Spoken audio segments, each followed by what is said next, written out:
এ কি মা, তুমি এখনো জেগে আছো? আচ্ছা, আমি তো বলেছিলাম আমার আজকে ফিরতে লেট হবে আর আমি বাইরে থেকে খেয়ে আসবো। হ্যাঁ, এখন তো তুই রোজই বাইরে থেকে খেয়ে আসছিস, রাত করে বাড়ি ফিরছিস। কি ব্যাপার ঋষি? ও আচ্ছা, তো সেই জন্য তুমি এখন আমাকে ছোটবেলার মতো বকাঝকা করবে নাকি মারবে? এখন কি আর এসব করতে পারি বাবা? তোরা এখন বড় হয়েছিস, শাসন করা কি আর মানায়? তা শুনবি তোরা?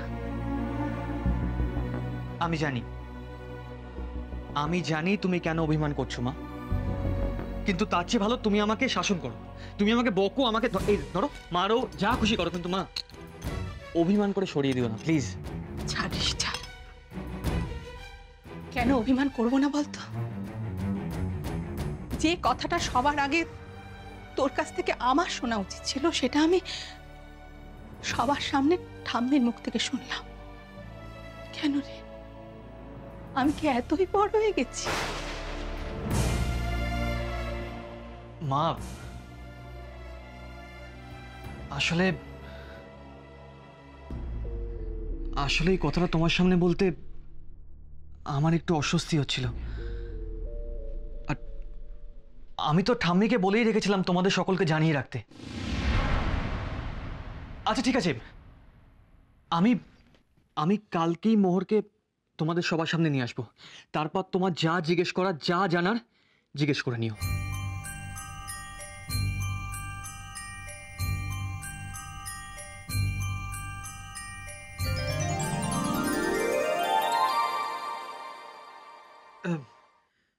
এ কি, তুমি ঘুমোতে যাবে না? চলো। ঘুমবো তো নিশ্চয়ই, না ঘুমোলে আজটা কাল হবে কি করে?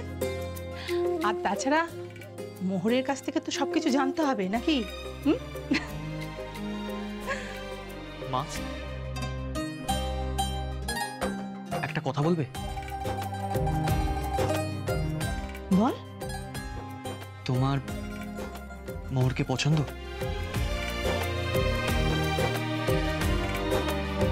অপছন্দ হওয়ার মতনও তো কিছু নেই, কিন্তু আবার কি? ঋষি, আমরা মোহরের মা বাবা বাড়ি ঘর সম্পর্কে কিচ্ছু জানি না। বিয়ের আগে তো সব জানতে হবে আমাদের।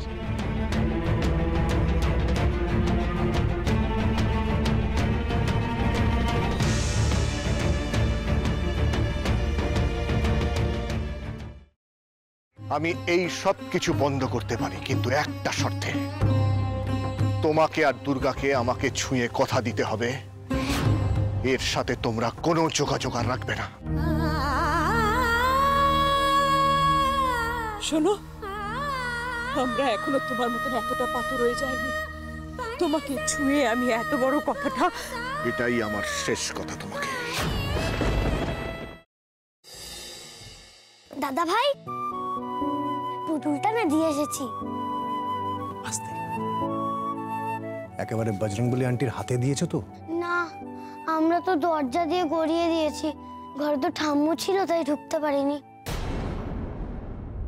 মা ঘরে ছিল? এ বাবা, যদি মার হাতে পড়ে তাহলে তো মুশকিল।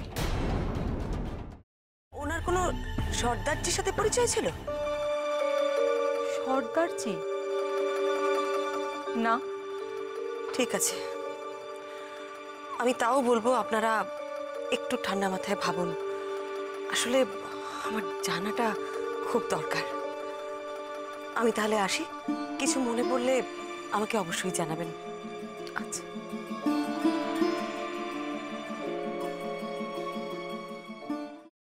ফ্রাইং প্যানে Emami healthy and tasty refined rice bran oil গরম করে তাতে গোটা কালো সর্ষে আর কারি পাতা ফোড়ন দিয়ে ওর মধ্যে একে একে টমেটো কুচি, বাঁধাকপি বাটা, নুন, হলুদ গুঁড়ো, শুকনো লঙ্কা গুঁড়ো আর সামান্য চিনি দিয়ে ভালো করে কষিয়ে নিয়ে ওই মিশ্রণে কুড়িয়ে বেটে রাখা নারকেল, পাকা লঙ্কা কুচি আর কারি পাতা দিয়ে ভালো করে নাড়াচাড়া করে নামিয়ে নিয়ে নারকেলের স্লাইস, পাকা লঙ্কা স্লাইস আর কারি পাতা দিয়ে সাজিয়ে সার্ভ করুন বাঁধাকপির ঝাল।